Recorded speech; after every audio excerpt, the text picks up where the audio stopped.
Roundtable.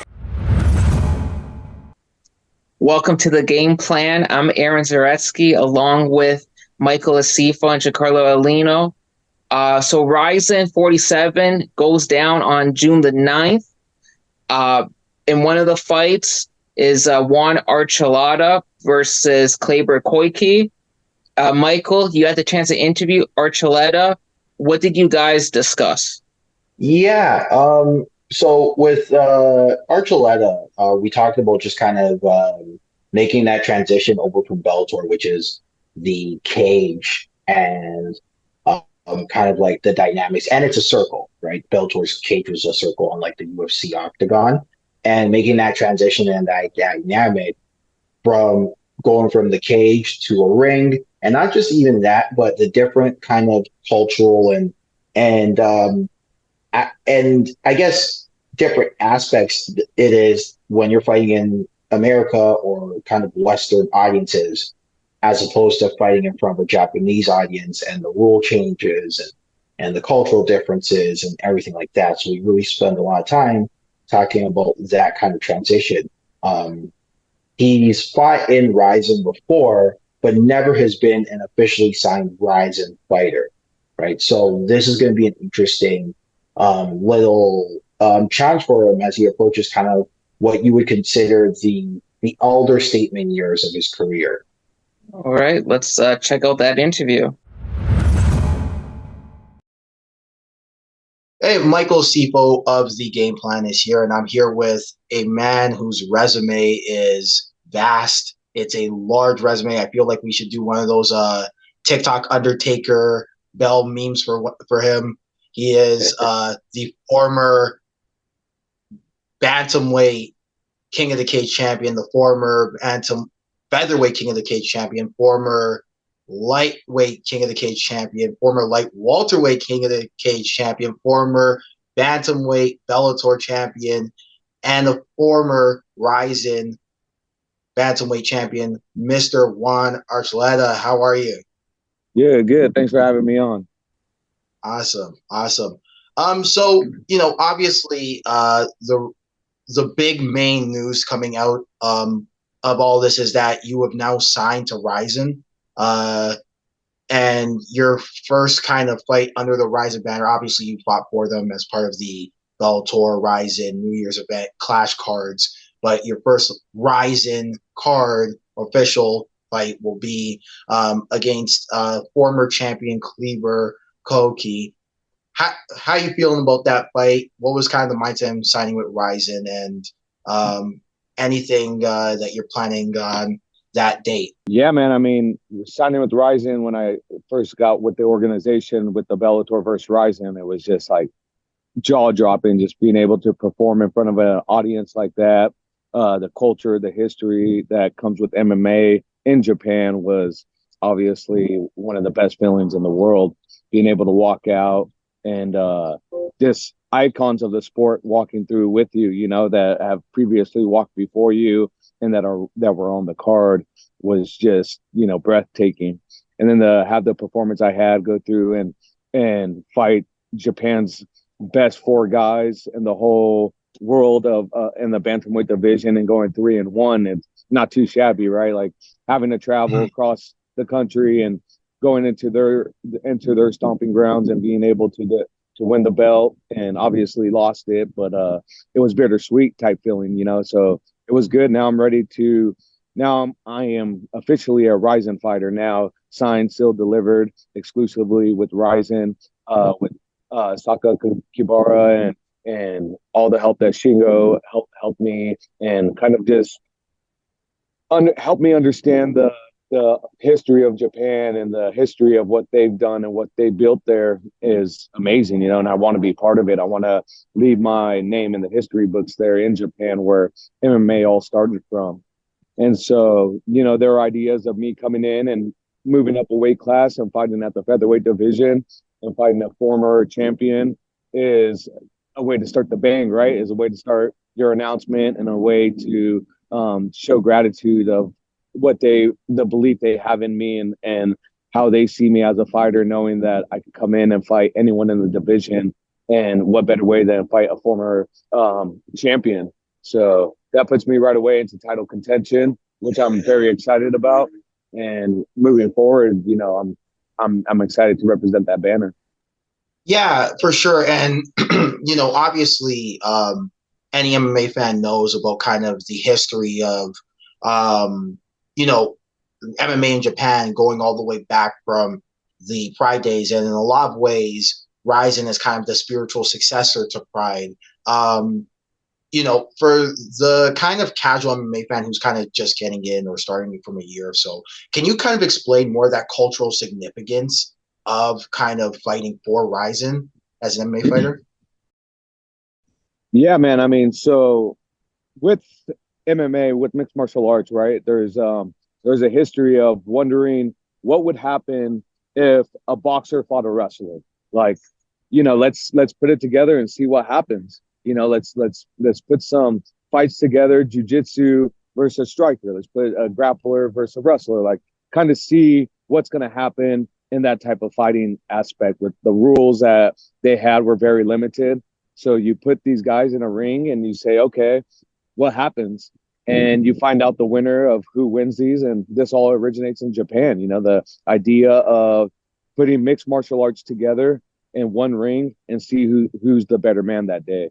And then not just that, a lot of the jiu-jitsu and the mentality of respect, honor, the warrior code and things like that come from Japan, right? Like that's where a lot of the art of war comes from, and just so much history books of studying war and using war tactics and being able to use different martial arts as a battlefield, and incorporating it in real life or incorporating it into a competition. You have sumo, you have wrestling, you have all these sports there that had just generated very big momentum throughout the world that was just jaw-dropping for people to see. And then to see it on a human basis is just outstanding, right? And that's what Japanese were known for, doing the out-of-the-box things, doing it with not just out of the box and saying, okay, good luck, like, let's see what happens, but also having the warrior code into it, saying, look, there's a warrior spirit that's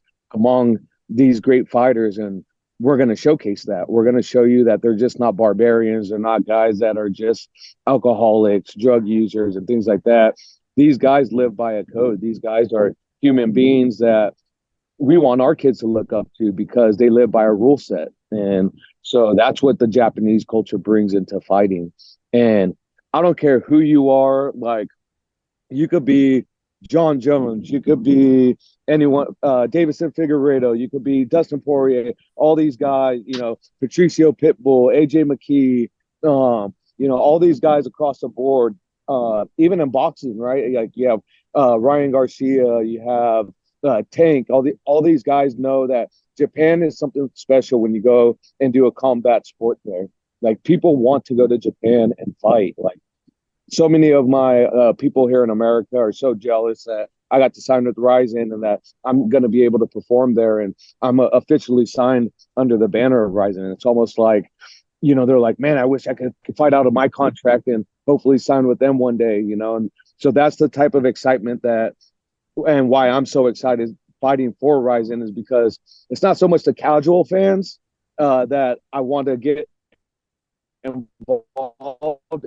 It's the actual fighters and that's been my career my whole life is doing things that fighters wish that they could do, right? And this is something that takes it to the next level. They wish they could compete in front of thousands of fans, 30,000 people in Saitama Arena, 40,000 people in Saitama Arena where it's dead quiet and you can hear a pin drop, and it's type of a eerie type of feeling when you're performing because you could hear your coaches so loud, you could hear people clapping and then dead silence, and you're really having to tune into that inner warrior to go out there and making sure that you're performing to your optimal because any little mistake could cost you the fight.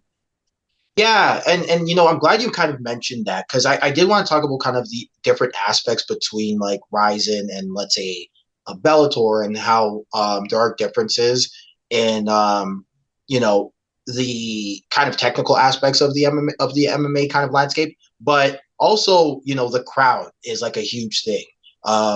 if anybody who's watched any kind of event in Japan, whether it be when it's a combat sport, whether it be wrestling or pro wrestling or even MMA, is that they almost treat it like it's golf, right? Like where it's like they let the fighters kind of do a thing, and then when there's something that's impressive, that's when you hear the crowd kind of go wild a little bit.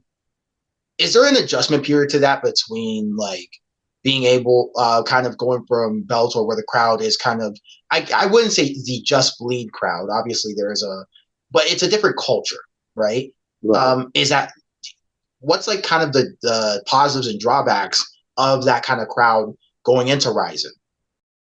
Yeah, I mean, for us, you kind of go back into a training room facility, right? Like where it's dead quiet. You're training with your training partner. You're hearing your coaches speak.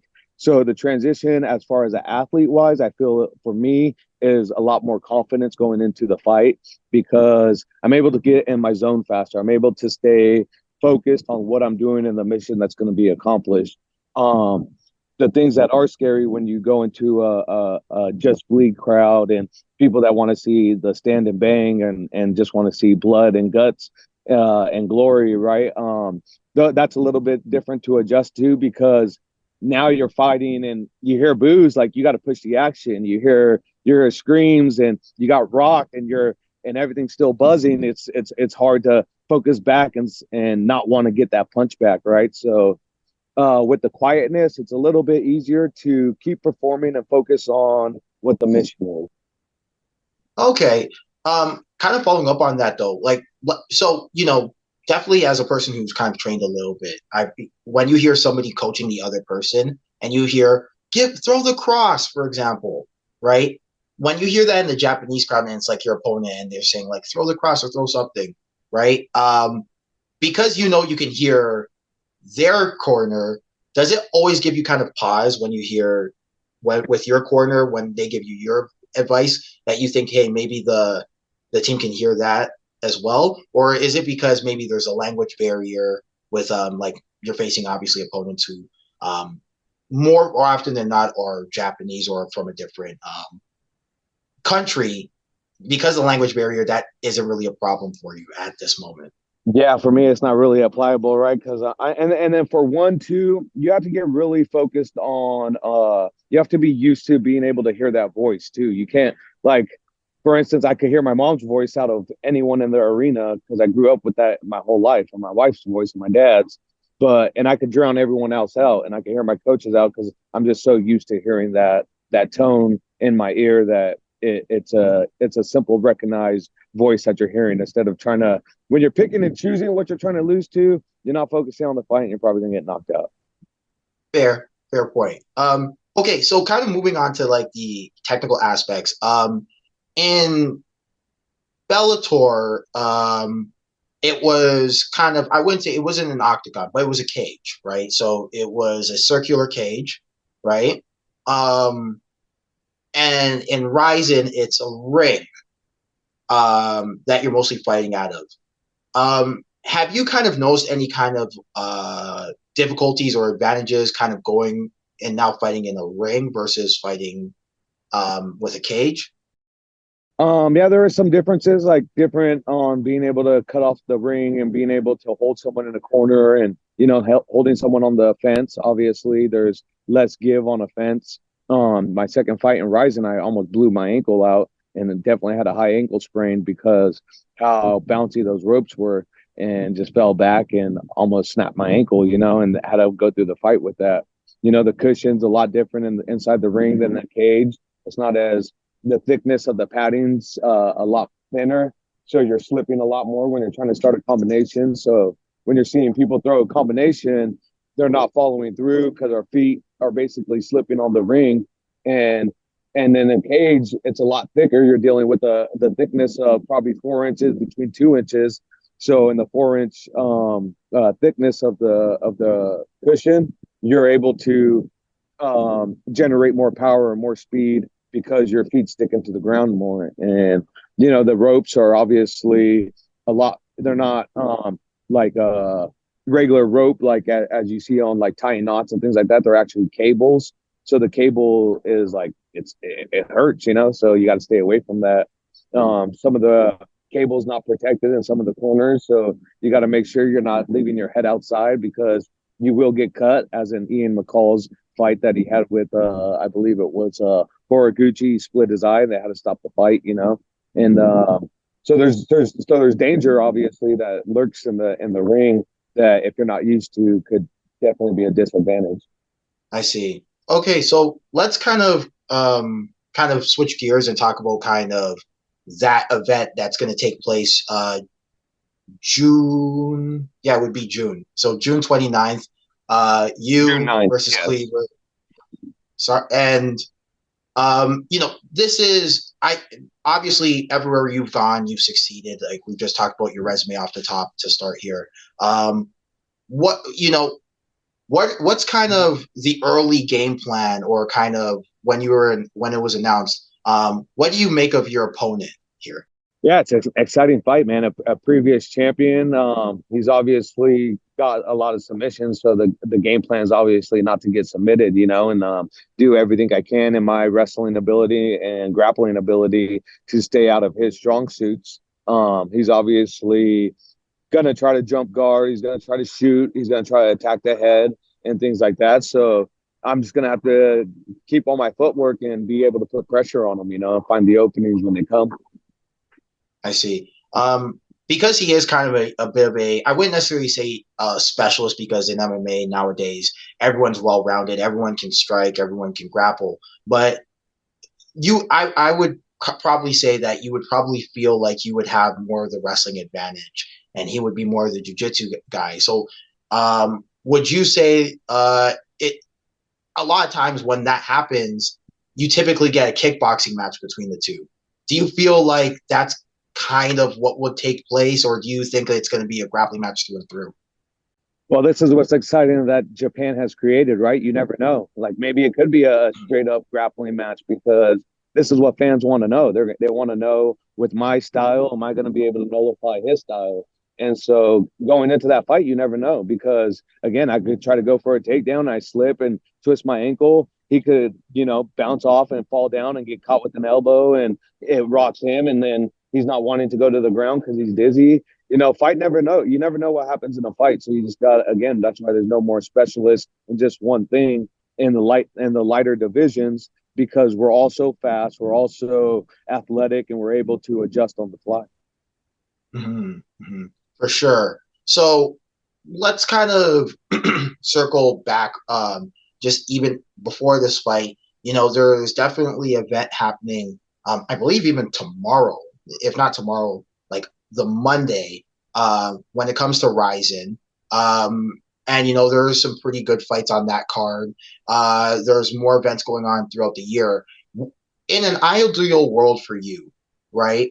Obviously, we don't want you looking past your opponent because, like you mentioned, exciting fight, tough opponent.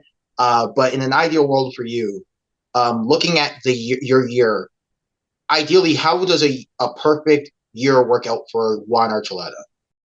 Well, they're not just pretty good fights, right? It's the title fight. It's the world championship fight. They're two guys that are at the top of the division that are getting ready to scrap for the title. And that's a title that I want. And the title where the guy that I fought has beaten the champ, and the guy that that's challenging for the belt has beat Kleber. So you get a clash of styles again. That's going to find out, like, is the champ going to be able to retain his title and deal with the grappling of the challenger, of the well-roundedness that he brings to a fight. So it's going to be one of the best fights that highlights the night, because it's obviously the title fight, and it's a clash of styles. You have a guy that is a knockout artist that knocked out Patricio Pitbull, and that's huge, because Patricio Pitbull is considered the 145-pound top 5 fighter in the world. So that puts Susaki right up there, with him knocking him out, and while Chichiro knocking him out, and makes his mark as one of the world's best 145ers out there. So it's a great fight, and it's definitely both of those guys are definitely future opponents for myself. Especially I win this next fight and do what I'm capable of going out there and finishing Kleber. And then that puts me in title contention to go and fight the winner coming out of this weekend. And so, yeah, the great fights going on this weekend, and myself seeing in the future and what that's going to set up. Again, me beating Kleber and me having a title fight and then defending the title with whoever that RIZIN's going to present in front of me. Nice.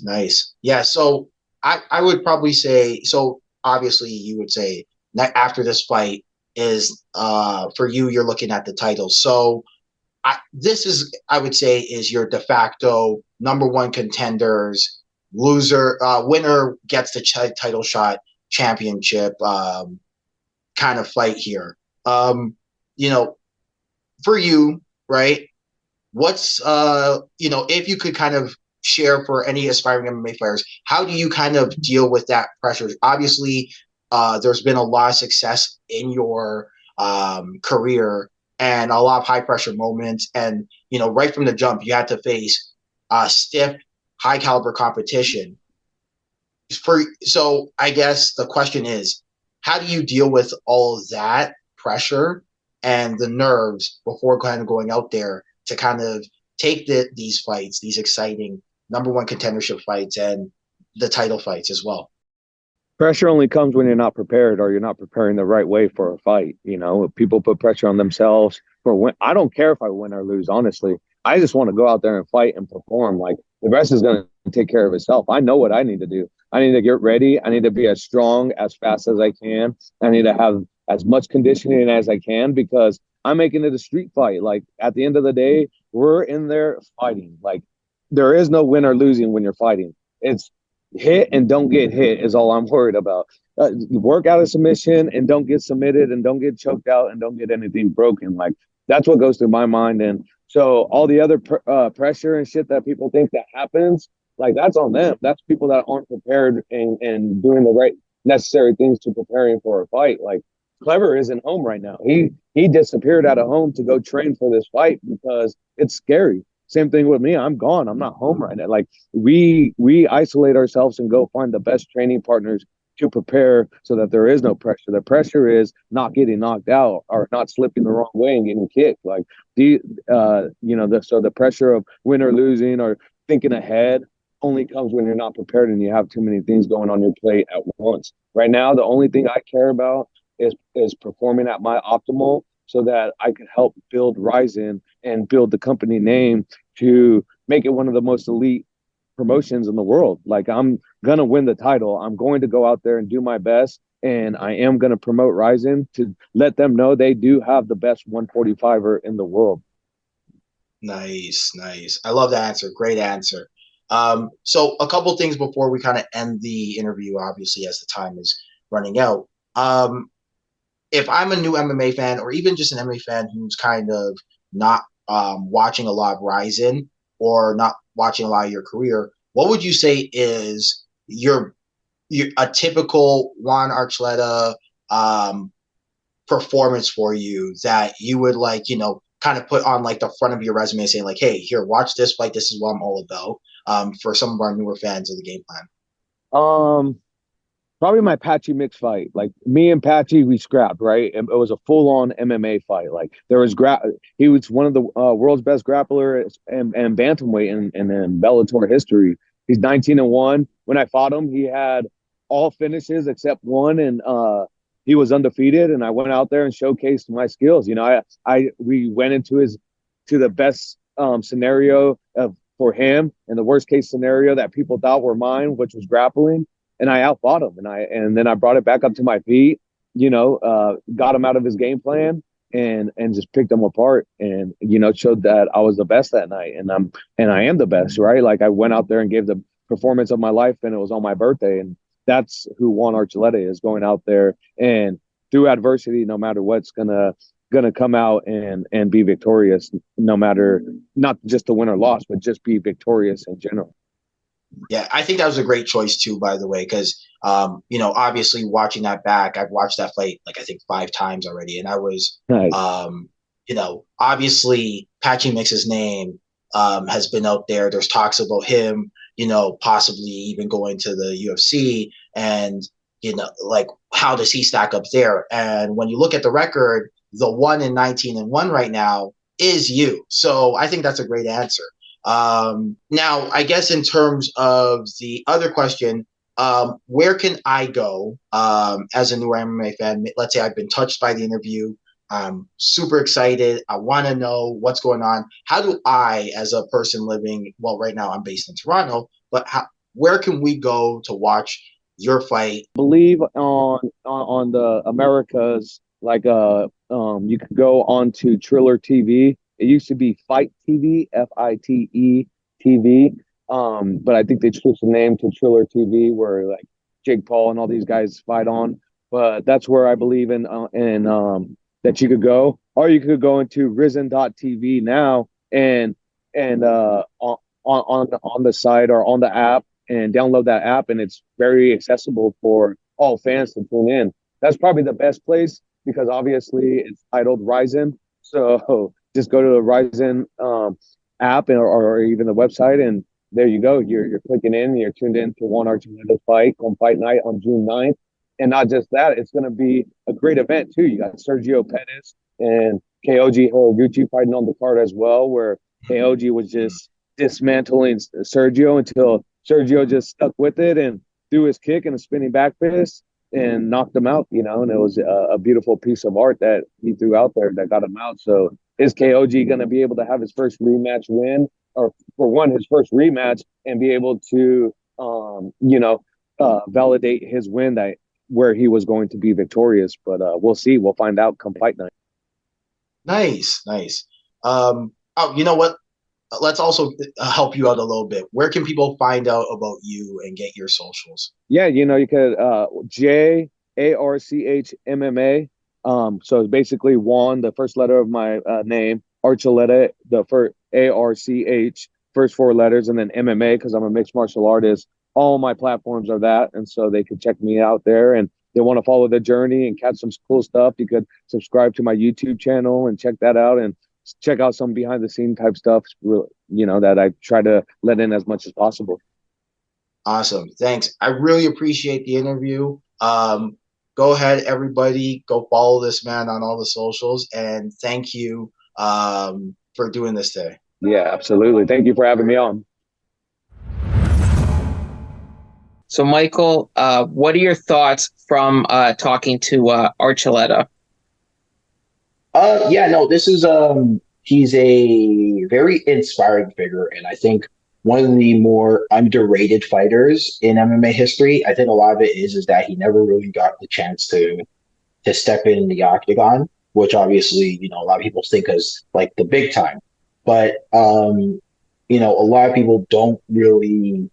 I think a lot of people who are in the know this, but not a lot of people who are outside the know this, that the UFC isn't always the be all end all, right? And when you accomplish as much as a gentleman like Juan Archuleta has accomplished, speaking to him was an honor because he is one of the pioneers and forefathers of, I guess you would call, small man MMA. So, in regard to that question, what was it like? It's like speaking to somebody who is a pioneer of the sport. It's exciting. It's an honor, and really enjoyed my time speaking with him. Excellent. And RIZIN, for those who don't know, is similar to Pride FC, where soccer kicks are allowed. Michael, where do you see RIZIN in terms of their growth for the promotion? Yeah, it's interesting, right? Because in a lot of ways, it's kind of the spiritual successor to Pride. It's kind of following that Pride lineage, and Pride is looked at very favorably in the MMA fans' eyes at time as kind of like the good old days. So I think, with RIZIN, what it needs to just kind of do is keep the course and keep building guys. In my opinion, they did a really good job here getting Juan Archuleta. Because the mystique of going to Japan and fighting there is still alive. So I think they should capitalize on that and just keep on building the promotion as kind of Pride's spiritual successor. Keep on doing the right things, keep on marketing guys the right way, and keep on putting on exciting fights. And like in RIZIN, have you noticed big differences between them to like Bellator or like UFC? Mm-hmm. Well, I think the big difference is kind of the investment in foreign talent. And what I mean by that is that it used to be where it's more so now like starting to change a little bit, but it used to be that like all the Japanese and Asian fighters over here, all the everybody else over there. You know what I'm saying? And maybe KSW got all the Eastern European guys. Or Combatic or M1 Global got all the Eastern European guys. And what you're seeing here with RIZIN is that they're really making a concerted effort to get more foreign investment in the promotion, whereas you're seeing kind of the UFC and well, not Bellator now, it's the PFL now, where they're kind of sort of making I wouldn't say complacent, but they're kind of making a strategic effort to kind of focus on Canada, USA, Mexico, Brazil, right? And everyone's kind of fighting for those resources. PFL is kind of doing a little bit differently by kind of getting that Western Europe audience in there. I think with the UFC, they were trying to do that with the Irish invasion, but that ship has kind of sailed a little bit. But with RIZIN has made a concerted effort saying, okay, we're going to get everybody else. We're going to get the Polish guy. We're going to get the Brazilian guy. We're going to get we're going to have the Japanese guy, sure, but we're going to get everybody else, you know? Definitely. And like RIZIN 47 on June 9th should be an excellent event. And in the main event, you have Sergio Pettis versus Kyoji Horiguchi. Giancarlo Aulino, you had the chance to interview Sergio Pettis. What did you guys discuss? Yeah, so Sergio discussed, this rematch with Horiguchi.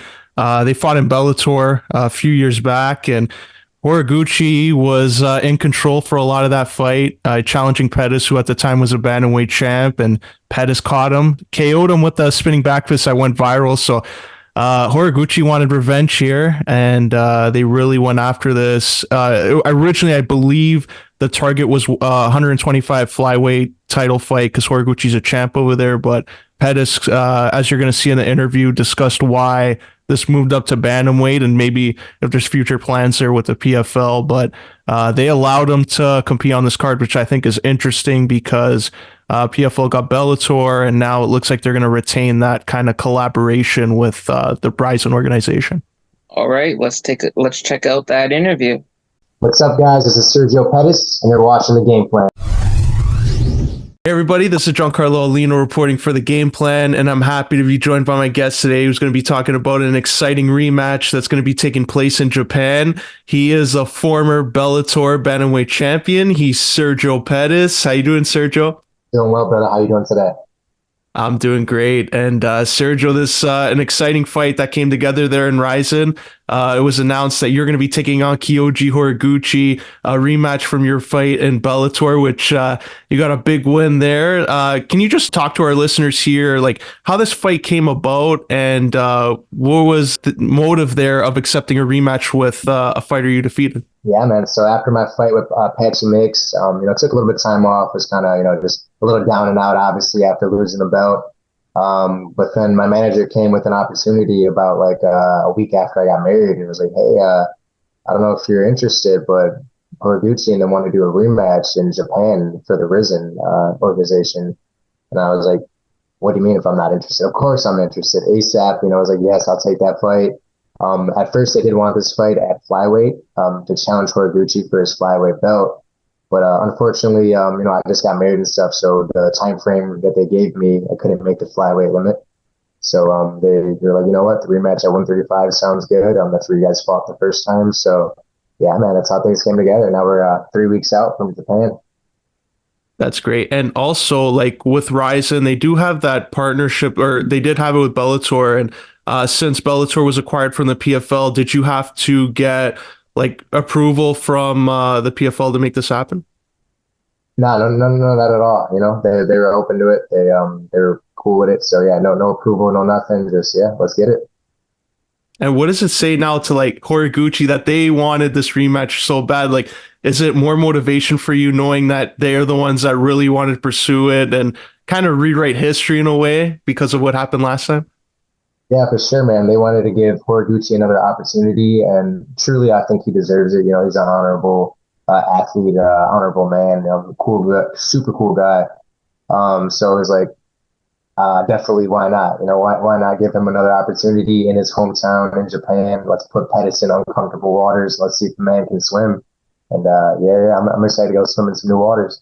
And this fight is going to be under RIZIN rules, so the soccer kicks are allowed there. Is there going to be any more tools in your arsenal that fans could see there? Oh, for sure. I think this is going to open up a new game for me. You know, I've never gotten a chance to compete under the RIZIN rules. So, using soccer kicks, stomps. As soon as I heard that, my heart started pounding. I'm like, oh man, this is something different, something serious. It's like a street fight, but mixed martial arts street fight. And I'm from Milwaukee, Wisconsin, man. So we're pretty much, you know, we're known for that type of stuff.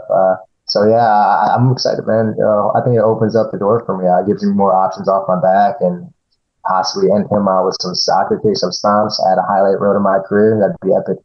And just speaking of highlight reels, like when you beat Horiguchi, that was a highlight reel. A spinning back fist out of nowhere. You caught him, defend the title there. So just that night, then that, like, what was it like being in the cager with Horiguchi? Yeah, for sure. You know, the first time going with him, it was my first time defending the belt too. So, you know, there's a little extra pressure when you're fighting for that belt and defending the belt. It's a little different. You know, when you're fighting to get the belt, you know, that hunger, that motivation you got, it's like, I'm going to get this belt, whatever it takes. And then when you got the belt, you're like, I'm going to do whatever it takes to not lose the belt. You know, it's a whole different pressure.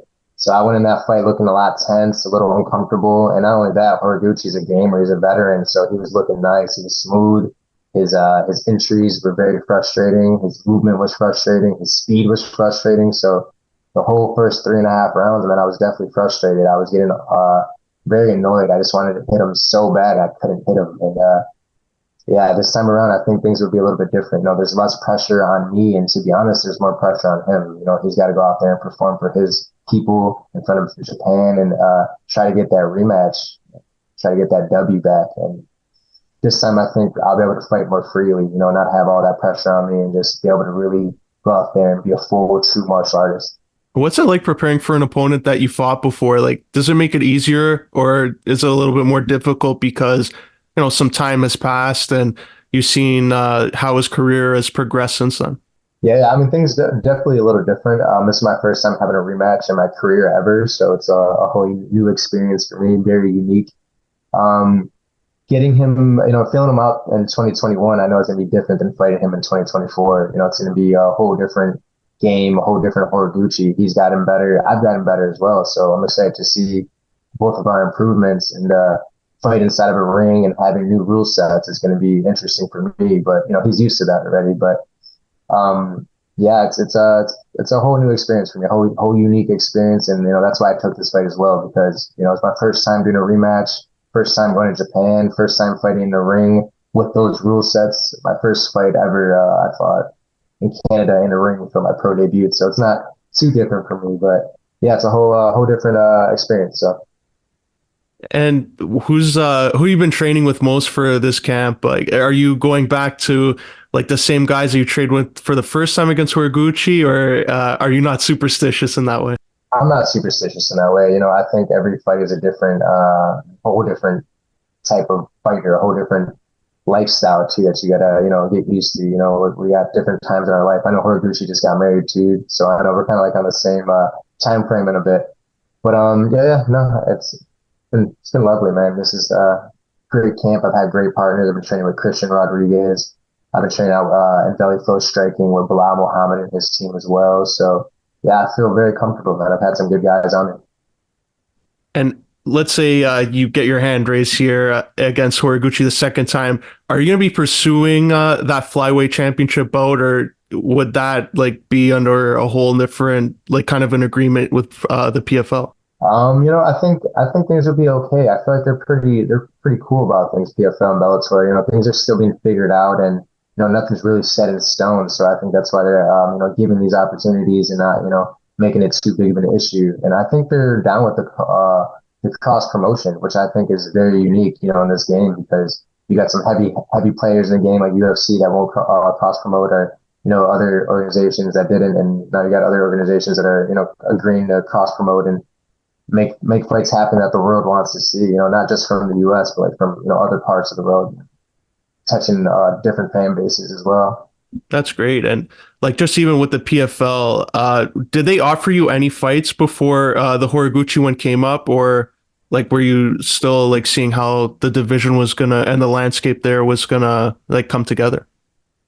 Yeah, there was an opportunity that was given to me, but it was a little bit later down the road. So I was like, you know what, I'm trying to get something a little bit sooner than that, because I'm not trying to wait till September, October to fight. It would have been like a whole year off, and really I have no, big injuries that would hold me back from not fighting for a whole year. And I'm getting older, so I want to take advantage of this time. I've just hit my 30s, so I want to make sure that I'm a active fighter, and that once this is all said and done, I'm able to live the lifestyle that I want to live. But I actually missed your question. That 125 belt, that might be an option for me later on. I didn't have the time frame now to make the weight, but if they gave me the correct time frame, I believe I will make that weight again. And yeah, I'm always interested. A new belt would be awesome. We got, especially for the Pettis legacy. My brother's got the UFC belt, the WC belt. I got the Bellator belt. And if I get the PFL belt or the RIZIN belt, that'll put us as probably one of the best brothers to ever do the sport. Just like the flyweight title, I know Bellator was going to do that, and then the accidental eye poke in the Horiguchi fight, put a halt to that. But with yourself, like saying that you could make the weight, like, is that something you would like to do in the future? Like go from flyweight and bantamweight, or is there one weight where you feel most comfortable at? To be honest, bantamweight is where I feel very comfortable. I do walk around fairly heavy for flyweight.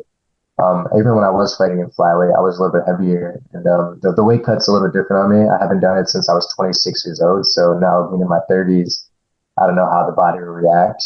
So I believe with the right time frame, with the right people behind me, I can make 125. And for this fight, I didn't have that. It was a little bit too soon. But yeah, man, you know me. I'm down. The Pettis brothers are down to fight wherever we go. Anthony's fought at 145 before. He's died to make that weight. But that's what we're here for. We're prize fighters. And if I got to go to 25 and get another belt and make his legacy cemented, more than happy to do so. You mentioned your brother there. I saw on Friday this past week, he went to the cage there, Cedric Doumbé in Paris, and said he wanted to fight him in Paris. So can we get your reaction to what went down there? Your brother going into the cage and saying, okay, the pay-per-view's fine, but he wants to fight Cedric Doumbé in his home country. Yeah, man, we don't care. I think we both got to our point in our careers that, we're down to fight wherever we fight. Anthony's fought up weight classes, he's fought down weight classes. I fought up weight classes, down weight classes. We're down to go wherever it goes. And and just showed, like a testimony to who he truly is. He's down to be a gambler and really risk, going into their territory and, taking them out. That's legendary stuff. Most people try to run from that stuff. We don't run from that. We're out here trying to go where they're from and, take them out in front of their home crowd, just like they try to do to us. So, yeah, I thought it was epic. I'm glad he caught him out in Paris. And it's a legend, man. And, him going to Paris, I think would bring more eyes over there to the sport. Doumbé is a great athlete. He's got a lot of fan base out there. It would be amazing to have a card out there for the PFL fight, and I'll definitely be out there too, man. That would be great. And just even on the topic of your brother there, like I interviewed him a few months back when he was going to fight in Karate Combat and talked about the Showtime kick, how big it was at the time. Like when you were watching that and you saw your brother pull that off, like what was your reaction at the time? Funny, man. Actually, I was front row, and as soon as he landed that kick, mouth just wide open, just because I've seen him throw up plenty of times in the gym. He's been throwing that all the time. Anthony's so creative. He's very unique with his style and very risky. And to pull that out in the 5th round, for a belt and to land it, amazing. My first reaction was mouth dropped, and I looked over to the right, and I see Uriah Faber, and we both just stare at each other like, wow, he doesn't really land that right now. So, yeah, it was cool, man. The first person I saw was Uriah Faber, actually. And I was like, I'll never forget that moment, man. I was so happy for him, so proud of him. Got the belt. First, I think it was the first MMA champ from Milwaukee. So yeah, pretty epic. But And just a transition here, like you were talking about earlier, like your flyweight days and making the weight. Like at the time in the UFC, like the flyweight division was ran there by Demetrius Johnson, and a lot was made of just like how competitive it was for you yourself, like being in that grind there. Like, what was the landscape like for you as a competitor?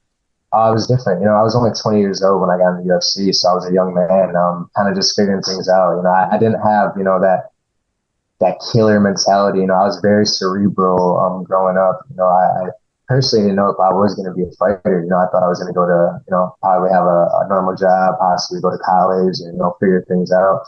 And once I got to that point of like, hey, do I want to go to college and go in debt, or do I want to go and fighting? And, I was like, I'll take the fighting route. But yeah, man, it's just been a crazy journey, looking back at everything, for both of us. I had a decent run in the UFC. I was 9-5. I made it to number 2 in the division. Fought Joseph Benavidez, Udos. I've gotten a lot of experience. So looking back at it, it was all for a reason, man. Very, very blessed to have that, and took it with. And also too, like being in the division there, you were so young at the time, like you brought up there, and the guys you fought. Like, was there a fight that was like that you feel was a turning point in your career where you took away like more for, even if whether you won or lost, like depending on the result? Like, was there something where after that fight you felt like it was a big turning point in a positive direction? Yeah, for sure. Honestly, is when I fought Ryan. It's crazy. It's Ryan Benoit or Benoit. I'm not sure how to say his last name, but I remember I made 125 my first time going down to 125, and I was piecing this dude up, whooping him up, and he ends up hitting me with this left hook and dropped me. Around that time, I was living a little differently. I wasn't living like a champion. I wasn't living like an athlete. Was partying, like close to the fights, just being a youngster, enjoying myself. I was making some decent money at that time too, so I'm enjoying my life a little bit. And after that, I took myself serious. I got finished, and I was just like, never again do I want to feel this way. I don't want to put my brain at risk, or just feel like I didn't really commit to the camp. And that was my turning point in my career at 22 years old. And things definitely have the ups and downs. I'm not a perfect fighter. I'm not a perfect individual. I wish I was, but I think the losses really taught me a lot more than my wins. And I've gotten 6 losses now in my career. Out of 29 fights, so not too bad, but I'm one of those fighters, man, that I think kind of like a Charles Oliveira. Got to go through the trials and errors to really find what I'm striving for. That's great too, and like even it helps that your camp, you have a supportive team around you. So when you're ramping up for a fight, like is there a part of your training where 2 weeks out, maybe 3 weeks out, it's like a lot more rigorous than others, or is there like a week before the fight is when everything comes together? I'm one of those guys that trains all year round. So like my training camps are just similar to my lifestyle. Like I train every day. I train twice a day, 3 times a day, and with or without a fight. So once I get into camp, I just, fine tune things. I start working my game plans, start getting my nutrition on point, my diet on point. And things definitely come together. I'm about 3 weeks out right now, 2 more weeks of work, well, a week and a half of work left. But these next 2 weeks are pretty much pushed. This is my peak week this week. Next week, I kind of get tampered down a little bit, start recovering. And then fight week, I get back up to a peak week and try to peak during my fight time, performance time.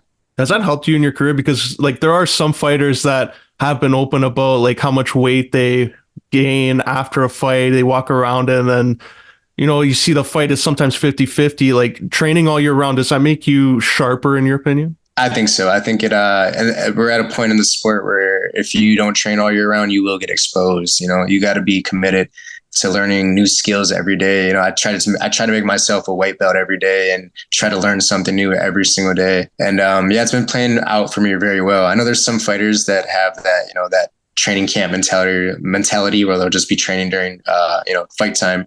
It might work out for them, but for me, I'm the opposite. I feel like I have to put in the extra work. I have to, make sure that I dot every I and cross every T. I've always been one of those people. So I've done that my whole career. A couple final questions. Your teammate Bilal Muhammad finally got that title shot. He's going to be fighting Leon Edwards in Manchester at that UFC pay-per-view. Where is your reaction to Bilal? Because he's been a guy that racking up wins, and didn't really get the opportunity, and now he finally gets that title shot. Man, much deserved. Blau is a hell of an athlete. The commitment that this guy has to this sport is ridiculous. You know, he's training all year round. As he's aging too, you know, he's training all year round. It's very impressive. I love to see it. And yeah, it's his time now, man. It's his time to get that belt. I'm glad that they gave him his opportunity. I believe he's on a nine fight win streak, or like that's 9, 10, 11. I don't even know. He's on a large win streak, and it's about that time that they give him what he deserves, and that's his title shot. I'm very happy for him, and I believe Blau can be the end new. It's going to be a great fight to see there. And just even, we're going to give our viewers here and listeners here at the Game Plan a chance to get to know you a little bit better with some rapid fire questions. So, Sergio, I'll ask you the list here. Who would you think is the best striker in MMA?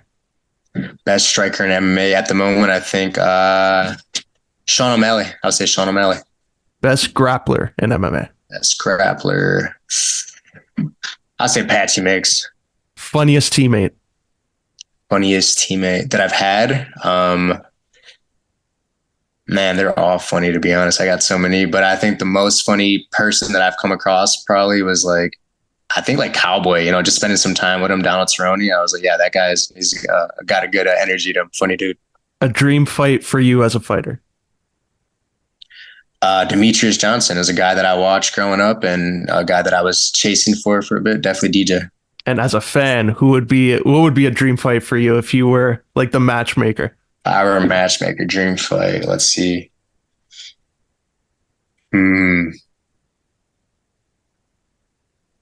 a fan of O'Malley right now, so I'd say O'Malley versus like a McGregor almost. Like, I know they're different weight classes, but 45, if they can meet at 45, you know, when McGregor was on his peak, I want to see those two styles go against each other. Good one there. Favorite movie? Favorite movie, Wolf of Wall Street. That's a good one. Favorite TV show? Favorite TV show, The Simpsons. Are you a pizza person? Do you consider yourself a pizza person? My wife is compared to me, but I definitely enjoy some pizza. Definitely. Okay, this is a controversial question here. Pineapple on pizza? I like pineapple on pizza. My wife's favorite pizza is that, so I eat that pretty commonly. So yeah, pineapple on pizza. I like it. Even on tacos. A song that gets you pumped up that's a go-to on the playlist. Man, right now it's Kendrick Lamar. They're Not Like Us. They Not Like Us. That one's fire. Who's on your Mount Rushmore of MMA? on MMA, GSP, John Jones, Anderson Silva, and Demetrius Johnson. Solid list there. And final rapid fire question. What's the best piece of advice that you've received in your career so far? Best piece of advice I received in my career so far. That's actually a good question. Man, that's a hard question to answer. That's a more of an in-depth rapid question. I think the best advice I got in my career is probably from my brother Anthony. You know, just kind of really enjoying every day, enjoying the process, and being present. You know, be present every day, and don't live too far ahead, don't live too far behind. Enjoy the moment. Great advice there. And Sergio, before we wrap up here and let you go, how can our viewers and listeners here at the Game Plan stay up to date with everything you're doing and follow you on social media? Yeah, you know what? I'm not the greatest on social media. I ain't gonna lie. My page is off and on sometimes, but mostly Instagram. Check me out at Sergio Pettis. Not too much on Twitter, mostly on IG. So yeah, I'll say Instagram. That's how you keep up with me. I would recommend that follow. And Sergio, I really appreciate you sharing your time here and coming on the Game Plan to talk about your rematch with Kyoji Horiguchi, and wish you all the best of luck with this. And maybe we'll see you there with that flyweight championship. Yes, sir. I appreciate the interview, brother. Thank you for your time. Giancarlo, what are your thoughts after your conversation with Pettis? Yeah, so Sergio, as he was talking about there with the PFL allowing him to go here, the target for him, he's looking at more than one fight, and he's keeping that door open where if he beats Horiguchi, maybe we see him go down there to 125 and he tries to take another title in another organization. So I thought that was interesting what he said there. And since, RIZIN was really generous here with the time, so greatly appreciate them, the team over there, and got to pick his brain a little bit. His brother, Anthony Showtime Pettis, is another legend. So it's interesting to hear the other mindset. Like, he's a guy going into MMA where his brother was like a guy who was a champion and a huge figure. So living in that shadow as a guy who was competing at bantamweight and flyweight, he revealed a lot there. So what he had to go through, just training, remaining on course there at times in his career when he got discouraged, how he, rebounded from that, lost to Cejudo in the UFC, took away a lot. And, he talked about some UFC news there, like Bilal Muhammad getting a title shot.